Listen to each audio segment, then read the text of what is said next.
अस्सलाम वालेकुम dear students, welcome to excellence online education. Biology की क्लास में खुशामदीद। बायोलॉजी में लास्ट क्लास में हमने जो टॉपिक स्टार्ट किया था वो था C4 फोटोसिंथेसिस।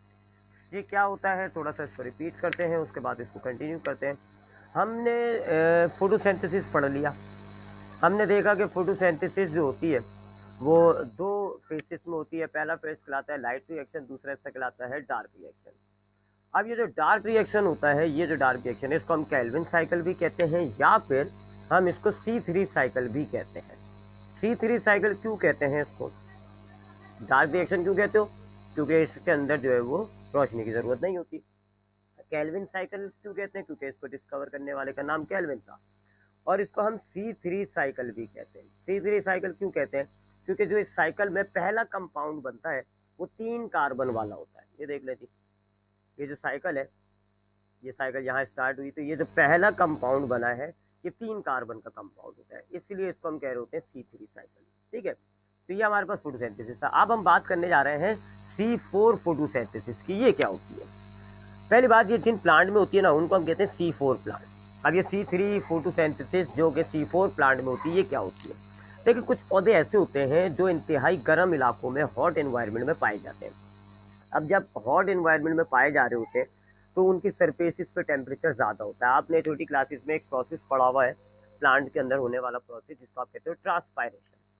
ट्रांसपायरेशन क्या होता है कि जो एक्सेस वाटर होता है प्लांट उसको लूज करता है फ्रॉम द लीफ। लीफ में ये जो स्टोमेटा होते हैं ये खुलते हैं और प्लांट में जितना भी पानी होता है वो जो है एवोपोरेट होना शुरू हो जाता है वेपर्स की सूरत में। इस प्रोसेस को आप कह रहे हो तो ट्रांसपायरेशन, यानी कि ये आपके पास लीफ का एपिडर्मस है, ये और स्टोमेटा है। ठीक है जी, ये खुल जाता है और जितना पानी होगा ना, एक्सेस वाटर, वो वेपर्स की सूरत में ऐसे बाहर निकलना शुरू हो जाता है। इस प्रोसेस को हम कहते हैं ट्रांसपायरेशन। इस प्रोसेस के दो फायदे होते हैं। पहला फायदा ये है कि प्लांट की बॉडी का जो एक्सेस वाटर होता है, फालतू पानी, वो रिमूव हो जाता है। दूसरा, जब बहुत ज़्यादा गर्मी होती है तो प्लांट जो है वो अपने ट्रांसपायरेशन को इंक्रीज कर देता है। जब बहुत ज़्यादा हॉट एनवायरनमेंट होगा तो ट्रांसपायरेशन इंक्रीज हो जाती है, जिसकी वजह से इसकी ये जो सरफेस होती है इस पर कूलिंग इफेक्ट, क्योंकि ट्रांसपायरेशन की वजह से कूलिंग इफेक्ट आता है तो इसकी सरफेस को कूलिंग इफेक्ट मिलना शुरू हो जाता है। ठीक है, ये तो ट्रांसपायरेशन होता है।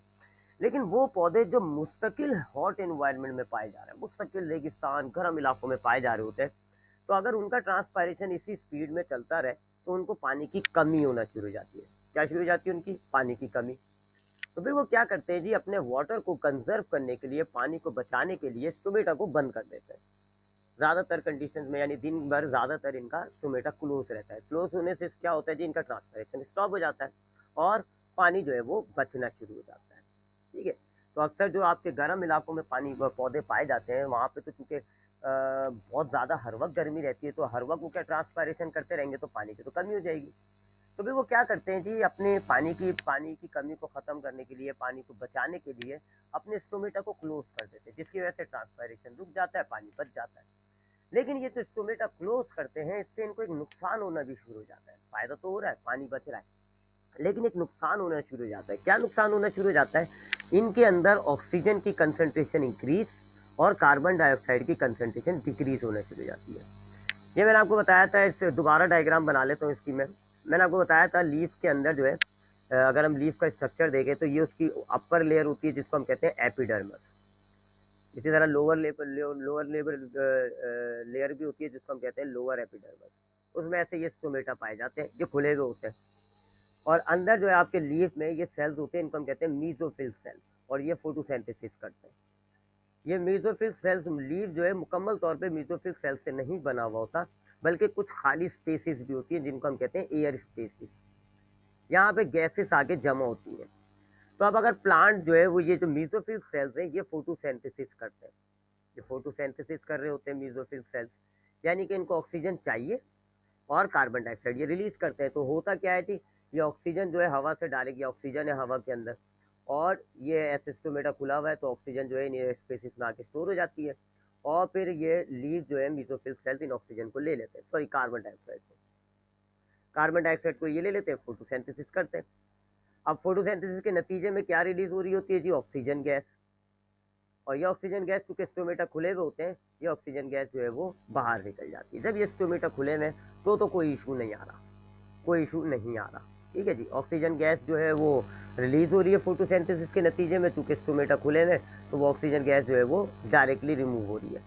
और कार्बन डाइऑक्साइड चाहिए इनको, तो वो हवा से डायरेक्टली ले लेते हैं।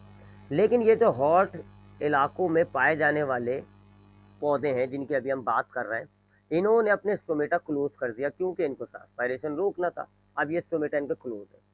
अब क्लोज होने से क्या हुआ, इनके इन एयर स्पेसिस में कार्बन डाइऑक्साइड जितनी आ गई, ये कार्बन डाइऑक्साइड आ गई। अब पौधों ने फोटोसिंथेसिस करके इस कार्बन डाइऑक्साइड को यूटिलाइज करना शुरू कर दिया। कार्बन डाइऑक्साइड जो है वो इस्तेमाल हो रही है, कार्बन डाइऑक्साइड इस्तेमाल हो रही है, कम होती जा रही है। और फोटोसिंथेसिस के नतीजे में क्या रिलीज हो रही है, ऑक्सीजन गैस। अब ये ऑक्सीजन गैस बाहर नहीं जा पा रही, बाहर से मजीद नई कार्बन डाइऑक्साइड आ नहीं पा रही। क्या होगा जी, थोड़े टाइम बाद जो है आपकी जो एयर स्पेसिस है यहाँ कार्बन डाइऑक्साइड इंतहाई कम हो जाएगा, क्योंकि कार्बन डाइऑक्साइड हवा में से आनी है, स्टोमेटा बंद हुए में। और यहाँ पर अब आपको क्या नजर आएगी जी, ऑक्सीजन की कंसंट्रेशन ज़्यादा हो जाती है, ऑक्सीजन ज़्यादा हो जाएगा, कार्बन डाइऑक्साइड कम हो गया, ऑक्सीजन देके भर गया। ठीक है, तो चूंकि आपने एयर स्टोमेटा को क्लोज कर दिया, लीफ ने स्टोमेटा को क्लोज कर दिए, तो अभी ऑक्सीजन गैस बाहर नहीं जा पा रही। इसी तरीके से बाहर से नई कार्बन डाइऑक्साइड आ नहीं पा रही। तो अब फोटोसिंथेसिस के नतीजे में कंटिन्यूसली कार्बन डाइऑक्साइड यूज हो गई और ऑक्सीजन गैस प्रोड्यूस हो गई। तो अब ये जो एयर स्पेसिस है यहाँ पर ऑक्सीजन की कंसंट्रेशन ज़्यादा हो जाती है, ऑक्सीजन की कंसंट्रेशन जो है वो बहुत ज़्यादा हो जाती है और कार्बन डाइऑक्साइड की जो कंसंट्रेशन है वो कम हो जाती है। अब इससे क्या मामला होता है जी, इससे फोटोसिंथेसिस इफेक्ट होता है। कैसे इफेक्ट होता है, हमने केल्विन साइकिल के अंदर पढ़ा था, जो पहला रिएक्शन जो हमने पढ़ा था, क्या था वो रिएक्शन के राइबोलोज बायफॉस्फेट जो है वो कार्बन डाइऑक्साइड के साथ कंबाइन होता है। और कौन सा एंजाइम इसको कंबाइन कराता है, रूबिस्को। रूबिस्को नाम का एंजाइम होता है जो कि स्ट्रोमा, क्लोरोफिल का जो स्ट्रोमा होता है उसमें पाया जाता है। ये रूबिस्को जो है आपके राइबोलोज बायफॉस्फेट को कार्बन डाइऑक्साइड के साथ कंबाइन करा के एक कंपाउंड बना देता है जी। कौन सा, फॉस्फोग्लिसरेट, फॉस्फोग्लिसरेट, जो कि आपके पास कौन सा है, एक 3 कार्बन कंपाउंड है, C3। ये तो होता था नॉर्मली। अब ये जो रूबिस्को एंजाइम है ना, इस एंजाइम की सलाहियत ये होती है कि ये आपके राइबोलोज बायफॉस्फेट को कार्बन के साथ साथ ऑक्सीजन के साथ भी कंबाइन करा सकता है। डिपेंड करता है किसकी कंसंट्रेशन ज़्यादा है। नॉर्मली जब स्टोमेटा खुला हुआ था, एयर स्पेसिस में कार्बन डाइऑक्साइड भी थी, ऑक्सीजन भी थी, कार्बन डाइऑक्साइड की कंसंट्रेशन ज़्यादा होती है, तो रिबिस को किससे कंबाइन कराता है, राइबोलोज बायफॉस्फेट को कार्बन डाइऑक्साइड से, और आपका वो C3 वाला केल्विन साइकिल स्टार्ट हो जाता है। लेकिन यहाँ मामला उल्टा हो गया, यहाँ पर ऑक्सीजन की कंसंट्रेशन ज़्यादा है, ऑक्सीजन की कंसंट्रेशन ज़्यादा हो गई, क्योंकि स्टोमेटा क्लोज है, ऑक्सीजन भर गई, कार्बन डाइऑक्साइड आ नहीं पाई, तो अब ऑक्सीजन की कंसंट्रेशन ज़्यादा हुई है। तो अब ये राइबोलोज, ये जो रूबिस्को है, ये क्या करेगा, ये तो मैंने आपको कहा है कि ये जिसकी कंसंट्रेशन होगी ज़्यादा उससे राइबोलोज बायफॉस्फेट को कंबाइन करता है। क्योंकि ऑक्सीजन की कंसंट्रेशन ज़्यादा है, तो अब ये क्या रिएक्शन होगा, ये रिएक्शन चेंज हो जाएगा, ये वाला रिएक्शन नहीं होगा।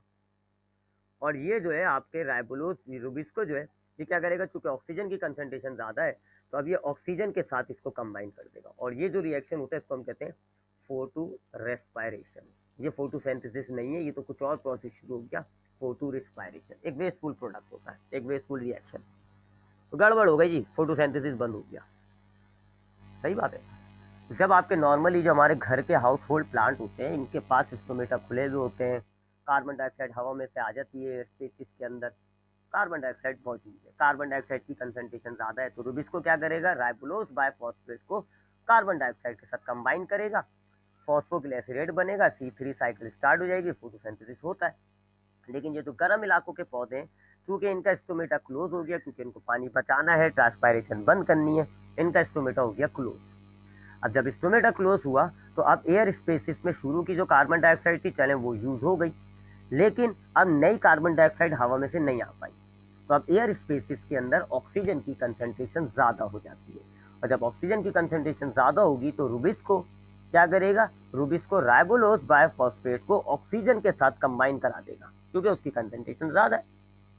और उससे क्या स्टार्ट हो जाएगा, फोटोसिंथेसिस नहीं, उससे एक दूसरा प्रोसेस स्टार्ट हो जाता है, फोटो रिस्पायरेशन, जो हम आगे के चैप्टर में पढ़ेंगे। तो ये गड़बड़ हो रही है जी, इनका फोटोसिंथेसिस, ट्रांसपायरेशन को स्टॉप तो कर दिया, लेकिन यहाँ फोटोसिंथेसिस भी स्टॉप हो गया। एक नेकी करने गए और एक बुराई आ गई थी। अब ये क्या करते हैं, ये थोड़ी सी फिर अब इन्होंने, जाहिर बात है ये तो मसला हो गया, तो अब ये अपने आप को इवॉल्व करेंगे। ये वाले जो पौधे हैं ना जो हॉट इलाकों में पाए जा रहे हैं, ये अपने आप को इवॉल्व करते हैं। ठीक है जी। तो ये क्या हो गया, इनके पास ऑक्सीजन की कंसंट्रेशन ज़्यादा हो गई है, जिसकी वजह से रूबिस को क्या करेगा, ऑक्सीजन के साथ राइबोलोज बायफॉस्फेट को कंबाइन करता है और ये रिएक्शन स्टार्ट हो जाता है photo respiration which is a wasteful product. तो अब ये क्या करेंगे जी, ये तो फंस गए, ट्रांसपायरेशन स्टॉप करते हैं तो फोटोसिंथेसिस भी रुक रहा है, स्टोमेटा खोलते हैं तो चले फोटोसिंथेसिस स्टार्ट हो जाएगा, लेकिन वाटर कंसंट्रेशन कम हो जाएगी, पानी खत्म हो जाएगा इनके पास, ये तो फंस गए। ये क्या करते हैं, ये अपने अंदर थोड़ी सी मॉडिफिकेशन करते हैं। क्या मॉडिफिकेशन करते हैं, ये अब क्या मॉडिफिकेशन करते हैं वो मैं आपको बताता हूँ, और उसी को भी हम C4 फोटोसिंथेसिस कहते हैं। अब ये क्या मॉडिफिकेशन करते हैं, उसके लिए हम जरा इनके प्लांट के लीफ के स्ट्रक्चर को लेते हैं। ठीक है, मैं डायग्राम निकाल लेता हूँ। ये देखिए, ये हमारे पास जो है डायग्राम है। ठीक है, इसमें ये वाला जो पौधा है, ये वाला जो लीफ है, ये आपके पास C3 यानी नॉर्मल लीफ है, जबकि ये जो है उन पौधों का है जो हॉट इलाकों में पाए जा रहे हैं, जहाँ पर आपके सामने का प्रॉब्लम आ गया जी कि ट्रांसपायरेशन रोक तो दिया, लेकिन फोटो रिस्पायरेशन स्टार्ट हो गया और फोटोसिंथेसिस नहीं हो पा रहा, तो ये वो C4 है। ये जो नॉर्मली आपके पास C3 प्लांट होते हैं, इनका स्ट्रक्चर कैसा होता है इनके लीफ का, कि ये इनकी अपर एपिडर्मस होती है, ये इनकी लोअर एपिडर्मस होती है, ज़्यादातर स्टोमेटा लोअर एपिडर्मस में पाए जा रहे होते हैं। और ये जो लंबे लंबे से आपको सेल्स नज़र आ रहे हैं, ये मीजोफिल सेल्स हैं। ठीक है जी, ये ऊपर वाले जो होते हैं प्लेसाइड मीजोफिल्स कहलाते हैं, जबकि नीचे वाले जो होते हैं वो स्पंजी मीजोफिल्स कहलाते हैं। प्लेसाइड के दरमियान गैप कम होता है, स्पंजी में जो है एयर स्पेसिस ज़्यादा होती है, नज़र आ रहा होगा आपको। और ये जो आपको नज़र आ रहा है ना मीजोफिल सेल्स के बीच में, ये एयर स्पेसिस है, ये स्टोमेटा देखें, और ये जो है जिसको मैं कलर कर रहा हूँ ब्लू, ये आपकी जो है एयर स्पेसिस है। ठीक है, ये एयर स्पेसिस आ गया, ये गेरी इस तरह की एयर स्पेसिस है। ठीक है, और ये आपके पास जो ब्लू लाइन आपको नज़र आ रही है, ये कहलाते हैं बंडल शीट सेल्स। और जबकि ये बीच में जो है ये वो वेन्स आ गई, xylem phloem tissue conducting tissue है, ये इनका एक नॉर्मल स्ट्रक्चर होता है। इनके लिए तो कोई मसला नहीं है, ये इनका स्टोमेटा खुलता है। ठीक है, इनका स्टोमेटा तो खुल सकता है क्योंकि इनको ट्रांसपैरेशन बंद करने की ज़रूरत नहीं है, तो इनका स्टोमेटा खुलता है जी। आपकी जो हवा में कार्बन डाइऑक्साइड है वो एंटर हो जाती है, एयर स्पेसिस में आ जाती है, फिर एयर स्पेसिस से कहाँ चली जाती है, मेसोफिल सेल्स में चली जाती है, फोटोसिंथेसिस करते हैं ये।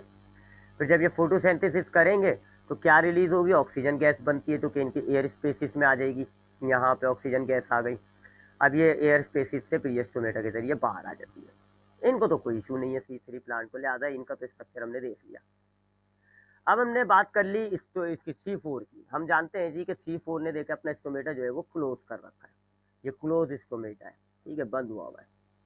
अब बंद हुआ हुआ है तो क्या होगा जी, इनकी एयर स्पेसिस के अंदर ऑक्सीजन जो है वो ज़्यादा हो जाएगी। जब थोड़ा सा फोटोसिंथेसिस होगा तो इनकी एयर स्पेसिस में ऑक्सीजन ज़्यादा होगी, जिसकी वजह से अब इनका जो राइबोलोस बायफॉस्फेट है वो ऑक्सीजन के साथ कंबाइन होना शुरू हो जाएगा, फोटोसिंथेसिस रुक कर फोटो रिस्पायरेशन शुरू हो जाएगा। तो अब ये क्या मॉडिफिकेशन करते हैं, पहली मॉडिफिकेशन जो इन्होंने की वो ये कि इन्होंने अपने एयर स्पेसिस को इंतहाई कम कर दिया। देखें यहाँ एयर स्पेसिस ज़्यादा नज़र आ रही है, इन्होंने अपने मीजोफिल सेल्स को आपस में काफ़ी ज्वाइन कर दिया, बहुत ज़्यादा क्लोजली पैक कर दिया, एयर स्पेसिस इंतहाई कम कर दी, नज़र आ रहा होगा आपको। देखें यहाँ कितनी एयर स्पेसिस है, यहाँ पर इन्होंने एयर स्पेसिस कम कर दी। तो पहली तो मॉडिफिकेशन इन्होंने क्या की कि इन्होंने अपने मीजोफिल सेल्स को इंतहाई क्लोज कर दिया, एक दूसरे से बिल्कुल क्लोजली पैक कर दिया, ताकि जो इनकी जो एयर स्पेसिस है वो रिड्यूस हो जाए। उसके बाद दूसरा ये काम क्या करते हैं, दूसरा मॉडिफिकेशन वो ये करते हैं कि इनके ये जो आपको आपको याद होगा मैंने आपको बताया हुआ है कि मीजोफिल सेल्स में होता है फोटोसिंथेसिस, यानी वो रूबिस्को जो है वो मीजोफिल सेल्स में पाया जाता है। C3 के अंदर रूबिस्को जो है वो मीजोफिल सेल्स में पाया जा रहा है, इन सेल्स में पाया जा रहा है, क्योंकि इनमें आपकी वो C3 साइकिल होती है, डार्क रिएक्शन जो है वो इनमें हो रहा होता है, मीजोफिल में, इनमें है रूबिस्को। ये क्या करते हैं जी, इनका ये जो C4 है ये क्या करते हैं, अपने रूबिस्को को शिफ्ट कर देते हैं किसमें, बंडल शीट सेल में, यहाँ पर पाया जाता है इनका रूबिस्को। ये दूसरा काम किया इन्होंने, तो दो मॉडिफिकेशन किए इन्होंने। इससे क्या फ़ायदा होगा ये अभी हम साइकिल में देखते हैं। तो इन्होंने दो मॉडिफिकेशन क्या की, एक तो इन्होंने की अपने मीजोफिल सेल्स को क्लोजली पैक कर दिया, मीजोफिल्स आर टाइटली पैक, बहुत ही क्लोज पैक कर दिया ताकि एयर स्पेसिस जो है वो कम से कम हो जाए। दूसरा, इनका जो रिबिस्को होता है रूबिस्को कंपाउंड वही एंजाइम जो जिसने ऑक्सीजन के साथ राइबोलोज पाइफॉस्फेट को कंबाइन करना है या कार्बन डाइऑक्साइड के बाद, वो जो एंजाइम होता है रूबिस्को, वो शिफ्ट हो जाता है इनके इसमें किसके अंदर, बंडल शीट सेल के अंदर, बंडल शीट सेल्स के अंदर, यानी कि इनमें आ गया, इन बंडल शीट सेल्स में आ जाता है वो रूबिस्को इधर। ठीक है, यहाँ पर क्या है C3 के अंदर रूबिस्को जो है वो आपको इन मीजोफिल सेल्स में नजर आ रहा है, यहाँ पर इन सब में मीजोफिल वो रूबिस्को होता है इन सब में, जबकि C3 के अंदर C4 के अंदर रूबिस्को जो है वो बंडल शीट सेल में चला गया, इनमें चला गया। अब ये जो मीजोफिल सेल्स हैं इनमें रूबिस्को नहीं है, इनमें रूबिस्को नहीं है, रूबिस्को किस में आ रहा है, बंडल शीट सेल के अंदर। अब इससे क्या फ़ायदा होता है, ये जो बंडल शीट सेल में इन्होंने रिड्यूस कर दिया, क्या फ़ायदा होता है इसको, क्योंकि इनका जो अब मीजोफिल है वो एयर स्पेसिस से कनेक्ट नहीं हो रहा, रूबिस्को जो है वो एयर स्पेसिस से कनेक्ट नहीं हो रहा, अब इनका जो है मीजोफिल से कनेक्ट है। अब इसकी ज़रा साइकिल देखते हैं,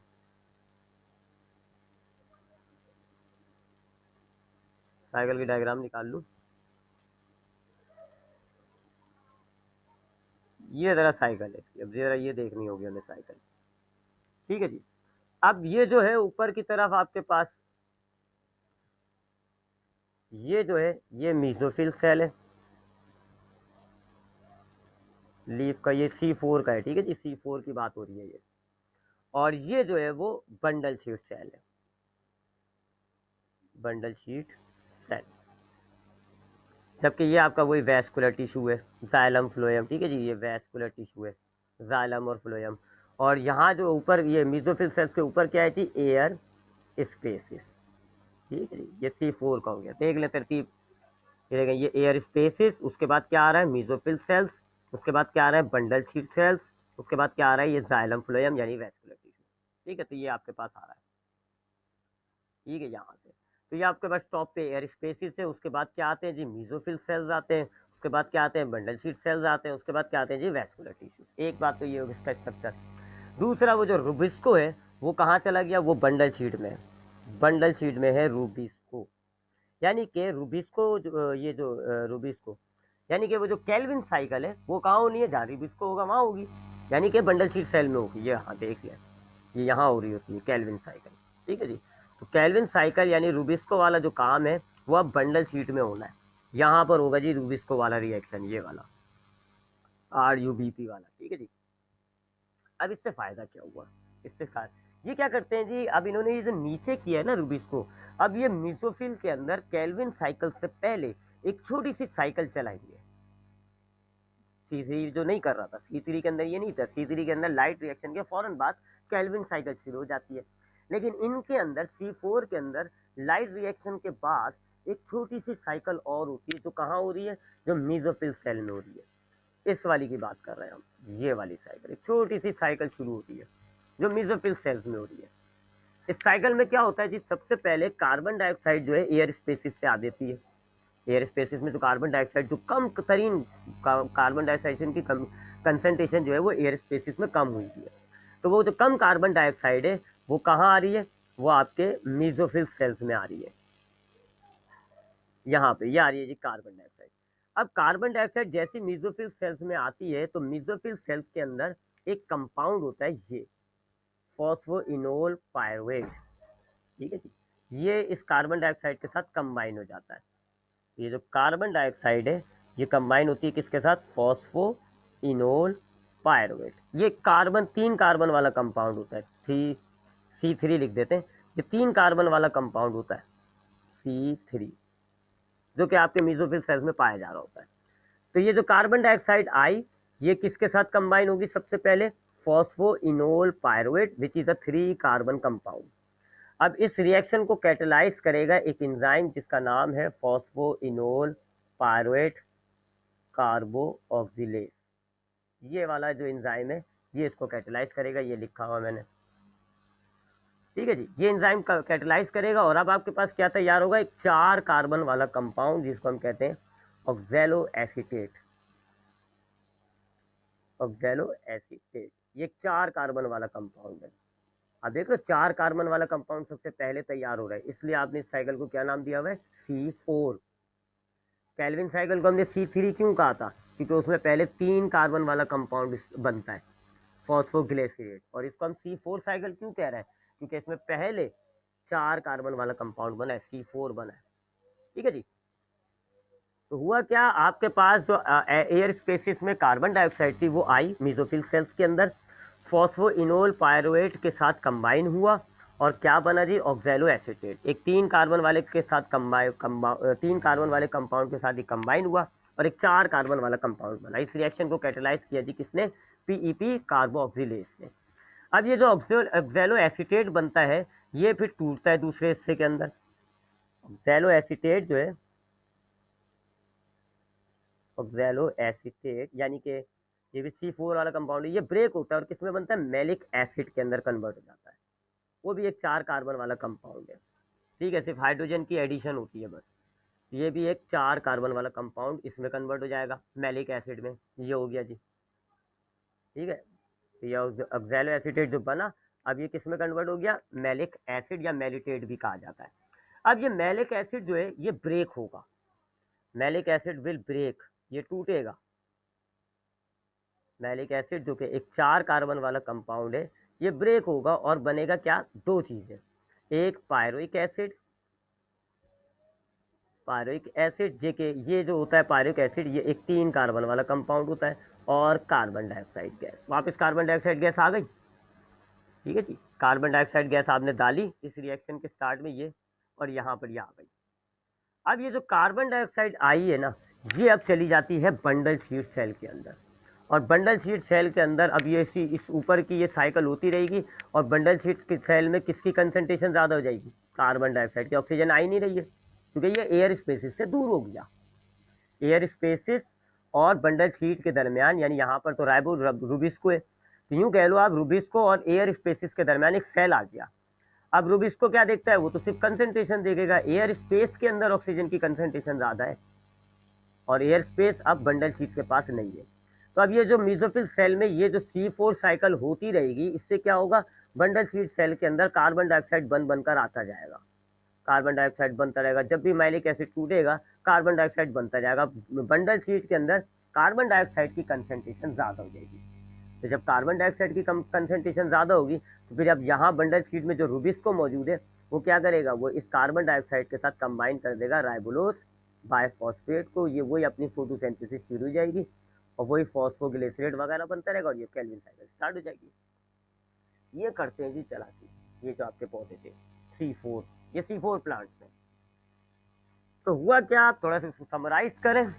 हुआ क्या जी कि आपके पास कुछ पौधे ऐसे हैं जो गर्म इलाकों में पाए जाते हैं, उनको अपना पानी बचाने के लिए ट्रांसपायरेशन रोकनी थी, उन्होंने क्या किया, स्टोमेटा बंद कर दिया। अब स्टोमेटा बंद करने से ट्रांसपायरेशन तो रुक गई, लेकिन अब एयर स्पेसिस में ऑक्सीजन की कंसंट्रेशन ज़्यादा हो गई। अब ये जो मेसोफिल सेल्स के अंदर रूबिस्को पाया जा रहा था वो कंसंट्रेशन के हिसाब से काम करता है। तो अब उसने देखा जब ऑक्सीजन की कंसंट्रेशन ज़्यादा है तो वो राइबोलोज बायफॉस्फेट को ऑक्सीजन के साथ कंबाइन कराना शुरू कर देगा, जिससे एक दूसरा रिएक्शन स्टार्ट हो जाता है जिसको आप कहते हो फोटो रिस्पायरेशन, फोटोसिंथेसिस बंद हो जाता है।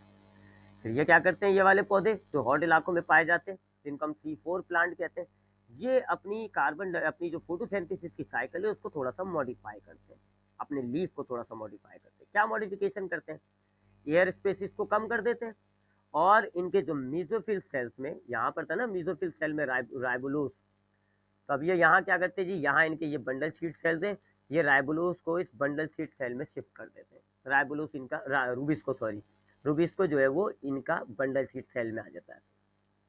रूबिस्को बंडल शीट सेल में आ गया, मेसोफिल सेल से वो गायब हो गया। अब क्या करते हैं, ये करने के बाद एयर स्पेसिस से कार्बन डाइऑक्साइड, मेसोफिल सेल है, एयर स्पेसिस से कार्बन डाइऑक्साइड लेगा, फॉस्फोइनोल, मैं इसको दोबारा बनाऊंगा ना, हाँ। अब ये रूबिस्को जो है मेसोफिल्स के अंदर एयर स्पेसिस से कार्बन डाइऑक्साइड आएंगी और फॉस्फोइनोल पायरुवेट से कंबाइन होंगी, जो कि एक 3 कार्बन वाला कंपाउंड है। एंजाइम होगा फॉस्फोइनोल पायरुवेट कार्बोक्सिलेज और तैयार होगा आपके पास पहला कंपाउंड का ऑक्सैलो एसीटेट, एक 4 कार्बन वाला कंपाउंड। उसके बाद ये ऑक्सैलो एसीटेट मैलिक एसिड में टूटता है, वो भी एक 4 कार्बन वाला कंपाउंड है। फिर मैलिक एसिड टूटता है जी पायरोइक एसिड के अंदर और कार्बन डाइऑक्साइड के अंदर। अब ये जो कार्बन डाइऑक्साइड है ये एंटर हो जाएगी बंडल शीट के अंदर। जब जब ये ऊपर वाली साइकिल होती रहेगी आपके पास बंडल शीट में कार्बन डाइऑक्साइड जमा होती रहेगी। अब आपकी बंडल शीट में कार्बन डाइऑक्साइड की कंसंट्रेशन ज़्यादा हो गई, क्योंकि अब ऑक्सीजन तो नहीं आ रही, एयर स्पेसिस में मौजूद है, ऑक्सीजन बहुत दूर है। तो अब आपके बंडल शीट सेल में कार्बन डाइऑक्साइड की कंसंट्रेशन बढ़ जाती है। और फिर जो रुबिस्को है, जो कि यहाँ पर पाया जा रहा है, तो रुबिस्को तो यहाँ पर आ गया था। अब ये रुबिस्को जो है, ये तो कंसंट्रेशन देखेगा, अब देखेगा ये किसकी कंसंट्रेशन ज़्यादा है, ये देखेगा कार्बन डाइऑक्साइड की कंसंट्रेशन ज़्यादा है, तो रुबिस्को राइबोलोज बायफॉस्फेट को कार्बन डाइऑक्साइड से कंबाइन करेगा, जो कि फिर कैल्विन साइकिल शुरू हो जाएगी, कैल्विन साइकिल बनती रहेगी वगैरह वगैरह, अपना जो फोटोसिंथेसिस है वो स्टार्ट हो गया। अब यहाँ पर ये जो मैलिक एसिड ने अपने आप को ब्रेक करके कार्बन डाइऑक्साइड बनाया था, तो साथ साथ एक 3 कार्बन वाला पायरिक एसिड भी बनता है। अब ये क्या करेगा, एटीपी को तोड़ के उसमें से एक फॉस्फेट ले लेगा, एटीपी को तोड़ेगा और उसको एडीपी में कन्वर्ट कर देगा और एक फॉस्फेट लेके अपने साथ कंबाइन कर देगा। और अब जब पायरिक एसिड के साथ फॉस्फेट कंबाइन करते हो तो क्या बन जाता है, फॉस्फोइनोल पायरुवेट। तो वो जो स्टार्टिंग कंपाउंड था वो भी वापस आ गया। अब ये फॉस्फोइनोल पायरुवेट एक और कार्बन डाइऑक्साइड के मॉलिक्यूल को लेगा और दोबारा ये साइकिल शुरू कर देगा। तो इस तरीके से आपके पास जो कंसंट्रेशन है रुबिस्को के लिए, वो क्या हो गई, कार्बन डाइऑक्साइड की कंसंट्रेशन इंक्रीज हो गई, ये अपना शुरू हो जाते हैं फोटोसिंथेसिस। इस फोटोसिंथेसिस को हम कह रहे होते हैं कि ये C4 फोटोसिंथेसिस है। क्यों? क्योंकि इसमें पहला कंपाउंड एक 4 कार्बन वाला तैयार होगा, इसलिए हम इसको C4 कहते हैं। और जिन पौधों में ये होता है उनको हम कहते हैं C4 प्लांट। तो C4 प्लांट जो है उनके पास पहले डार्क रिएक्शन होता है, फिर ये C4 साइकिल होती है, उसके बाद ये लाइट रिएक्शन, वो सॉरी पहले लाइट रिएक्शन होता है, फिर ये C4 साइकिल होती है और उसके बाद ये डार्क रिएक्शन होता है। ठीक है, तो ये तो थी पहली मॉडिफिकेशन जो ऐसे पौधे करते हैं गर्म इलाकों में। एक और करते हैं ये कैम, अब हम उसकी बात करेंगे। तो हमने C4 देख लिया, C4 फोटोसिंथेसिस क्या होती है। अब हम बात करते हैं कैम की। कैम क्या होता है, कुछ पौधे जो आपके गर्म इलाकों में पाए जाते हैं ना, वो C4 वाली फोटोसिंथेसिस अडॉप्ट कर लेते हैं, जो अभी हमने बात की। ठीक है, वो अपने लाइट रिएक्शन के बाद और डार्क रिएक्शन से पहले एक छोटी सी साइकिल शुरू कर देते हैं, C4 साइकिल, जिससे इनका पास जो पहला कंपाउंड बनता है वो कार्बन ऑक्सैलो एसीटेट होता है, जो कि 4 कार्बन वाला होता है। और इससे इनकी और फिर वो एक मॉडिफिकेशन भी करते हैं, रुबिस्को को बंडल शीट में शिफ्ट कर देते हैं। अब कैम क्या करता है, कुछ ऐसे पौधे होते हैं जो हॉट इलाकों में पाए जाते हैं, वही मसला है इनके साथ भी, हॉट इलाकों में पाए जा रहे हैं, जिसकी वजह से इनका जो है वो स्टोमेटा क्लोज हो गया, स्टोमेटा जो है वो क्लोज हुआ हुआ है, और स्टोमेटा क्लोज होने की वजह से इनका ट्रांसपायरेशन स्टॉप हो गया, ताकि वाटर जो है वो इनका कंजर्व हो जाए। ट्रांसपायरेशन जो है वो इनका स्टॉप हो गया है और पानी जो है वो वाटर जो है वो इनका बच रहा है, कंजर्व हो गया वाटर। लेकिन फिर वही मसला आ गया कि रुबिस्को जो है वो क्या करेगा, कंबाइन कर देगा। अब चूंकि ऑक्सीजन की कंसंट्रेशन ज़्यादा हो जाती है एयर स्पेसिस में, तो रुबिस्को जो है वो राइबोलोज बायफॉस्फेट को कंबाइन करेगा विद ऑक्सीजन। गड़बड़ हो गई, फोटोसिंथेसिस बंद हो गया और फोटो रिस्पायरेशन स्टार्ट हो गया। ठीक है, अब ये भी कुछ करेंगे तब्दीली, ये भी कुछ चेंजिंग करेंगे, ये भी कुछ एवोल्यूशन करेंगे, ताकि ये फोटोसिंथेसिस खत्म हो और वापस जो है वो सॉरी फोटो रिस्पायरेशन खत्म हो और वापस जो है वो फोटोसिंथेसिस स्टार्ट हो। अब ये जो प्रोसेस अपना रहे हैं कैम, वो क्या है जी, वो देख लेते हैं। ये कुछ खास एडॉप्टेशन नहीं करते, बस ये क्या करते हैं जी, अपनी शिफ्टिंग कर देते हैं। उमूमन जो नॉर्मल पौधे होते हैं हमारे पास, जो नॉर्मल पौधे होते हैं आपके, जो नॉर्मल इलाकों में पाए जाते हैं, उनके डे टाइम पर जो है वो स्टोमेटा ओपन होता है। डे टाइम पे स्टोमेटा जो है वो ओपन होता है। ठीक है, क्यों ओपन होता है, ताकि गैसेस एक्सचेंज की जा सके और ट्रांसपायरेशन हो सके।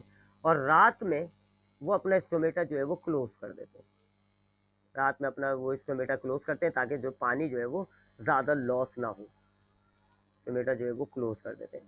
क्योंकि पानी अब फोटोसिंथेसिस, रात हो गई है, फोटोसिंथेसिस तो हो नहीं सकता, पानी बचाना है उनको, तो वो रात में अपना स्टोमेटा क्लोज कर देते हैं। ठीक है, दिन में खोल के रखते हैं, रात में बंद करते हैं, ये नॉर्मल पौधे। जब दिन में ये अपना पौधा स्टोमेटा खोल के रखेंगे तो गैसेस एक्सचेंज होंगी, फोटोसिंथेसिस बड़े मजे से चलेगा, पानी रिमूव होगा, ट्रांसपायरेशन भी बड़े मजे से चलेगा। जब रात हो गई तो अब फोटोसिंथेसिस तो हो नहीं रहा, अब इनके पास जो पानी है इनको वो बचाना है फॉर फोटोसिंथेसिस, तो ये क्या करेंगे, अपने स्टोमेटा को क्लोज करते हैं। जबकि ये जो कैम होते हैं, जिन्होंने मॉडिफिकेशन की है कैम के नाम की, वो क्या करते हैं, वो उल्टा प्रोसीजर शुरू कर देते हैं। वो दिन में अपने स्टोमेटा को क्लोज रखते हैं ताकि पानी बचे, दिन के अंदर वो अपने स्टोमेटा को क्या कर देंगे, क्लोज कर देंगे। अब क्लोज करने से क्या होगा जी, उनका ट्रांसपायरेशन स्टॉप हो जाएगा, ट्रांसपायरेशन जो है वो स्टॉप हो जाएगा, पानी बच रहा है, लेकिन उनका फोटोसिंथेसिस भी स्टॉप हो गया, फोटोसिंथेसिस भी स्टॉप हुआ हुआ है, ठीक है, क्योंकि गैसेस नहीं है, कार्बन डाइऑक्साइड की कंसनट्रेशन कम हो गई है, नहीं हो रही है, तो फोटोसिंथेसिस भी बंद हो गया। लेकिन ये क्या करते हैं जी, रात में जो है, नाइट में ये अपना स्टोमेटा खोल लेते हैं, रात में ये स्टोमेटा खोल लेते हैं, स्टोमेटा ओपन कर लेते हैं। अब रात में ओपन करने से फोटोसिंथेसिस तो नहीं होगा, क्योंकि लाइट चाहिए, लाइट नहीं है, फोटोसिंथेसिस अब भी रुका रहेगा। और चूंकि गर्मी रात में नहीं होती इतनी, तो ट्रांसपायरेशन भी कोई इतना मसला नहीं है। पानी क्या होगा, जब गर्मी कम हो गई है रात में, तो ट्रांसपायरेशन भी इतना नहीं चल रहा होगा, ट्रांसपायरेशन फोटोसिंथेसिस दोनों स्टॉप होंगे, ठीक है।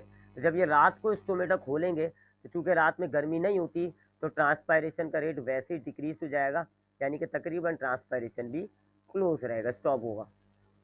जबकि फोटोसिंथेसिस, चूंकि फोटोसिंथेसिस के लिए लाइट चाहिए होती है, पहले वाले स्टेज के लिए, लाइट रिएक्शन के लिए, और लाइट चूंकि नहीं है, लिहाजा फोटोसिंथेसिस भी बंद होगा। लेकिन स्टोमेटा खोलने से क्या होगा, गैसेस एक्सचेंज हो जाएंगी, इनकी एयर स्पेसिस के अंदर जितनी भी गैसेस स्टोर हुई होंगी वो बाहर निकल जाएंगी, और हवा में से ताज़ा ताज़ा कार्बन डाइऑक्साइड अंदर आ जाएगी, ठीक है। गैसेस मिल गई इनको रात के टाइम पे।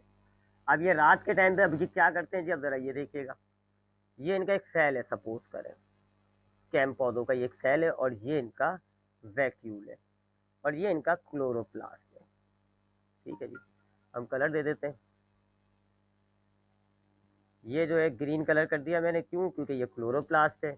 और मैं इस पर ब्लू कलर कर देता हूँ, क्यों, क्योंकि ये वैक्यूल है, ठीक है।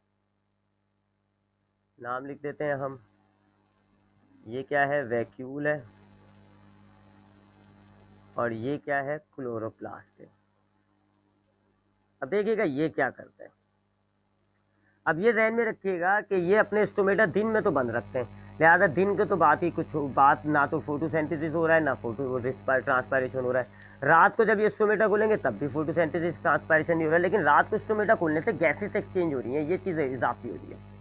अब जब ये रात को फोटोसिंथेसिस यानी कि रात में जब ये अपना वो स्टोमेटा खोलते हैं, रात में जब ये स्टोमेटा खोलेंगे, कार्बन डाइऑक्साइड आएगी, कार्बन डाइऑक्साइड जो है वो इनके क्लोरोप्लास्ट में आ जाती है, एंटर हो जाएगी इनके किस में, क्लोरोप्लास्ट के अंदर। अब क्लोरोप्लास्ट के अंदर वही C4 साइकिल चलेगी, अब थोड़ी सी क्लोरोप्लास्ट में एंटर हो गई है लाइट, वो कार्बन डाइऑक्साइड।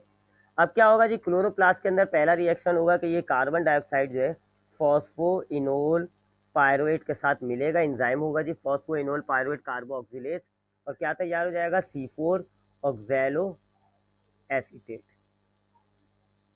ये तैयार हो जाएगा C4 कंपाउंड।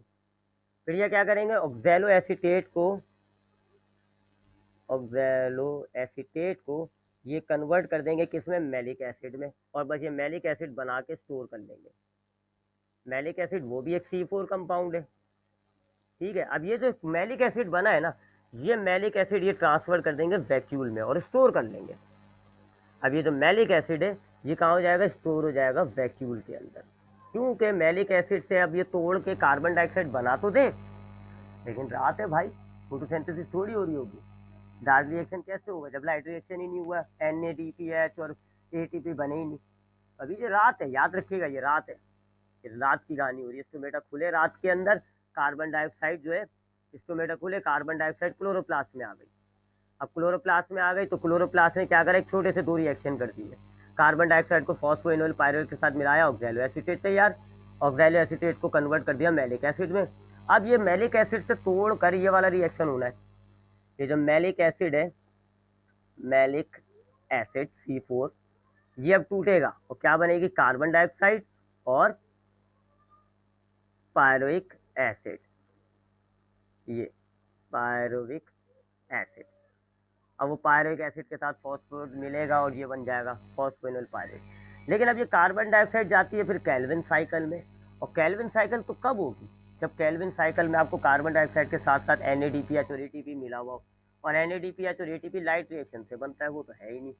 लिहाजा ये क्या करें, इन्होंने वैक्यूल में स्टोर कर दिया। अब आ जाते हैं दिन पे, अब डे शुरू हो गया, अब डे के अंदर स्टोमेटा क्लोज हो जाते हैं। अब क्लोज हो गए जी, इसका मतलब है गैसेस नहीं आएंगी, हवा में से कार्बन डाइऑक्साइड नहीं आएगी जी, ठीक है, और ट्रांसपायरेशन भी रुक गया। अब ये क्या करेंगे जी, अब ये दिन में अपने वैक्यूल में से मैलिक एसिड को क्लोरोप्लास्ट में डाल देंगे। अब मैलिक एसिड जैसे क्लोरोप्लास्ट में आएगा तो अब ये वाला रिएक्शन हो जाएगा, मैलिक एसिड टूटेगा, कार्बन डाइऑक्साइड बनेगी, कार्बन डाइऑक्साइड जो है वो केल्विन साइकिल में चली जाएगी। दिन है, केल्विन साइकिल से पहले जो है वो लाइट रिएक्शन हो रहा होगा और लाइट रिएक्शन से इनको NADPH और ATP मिल रहा होगा, फोटोसिंथेसिस चल पड़ा।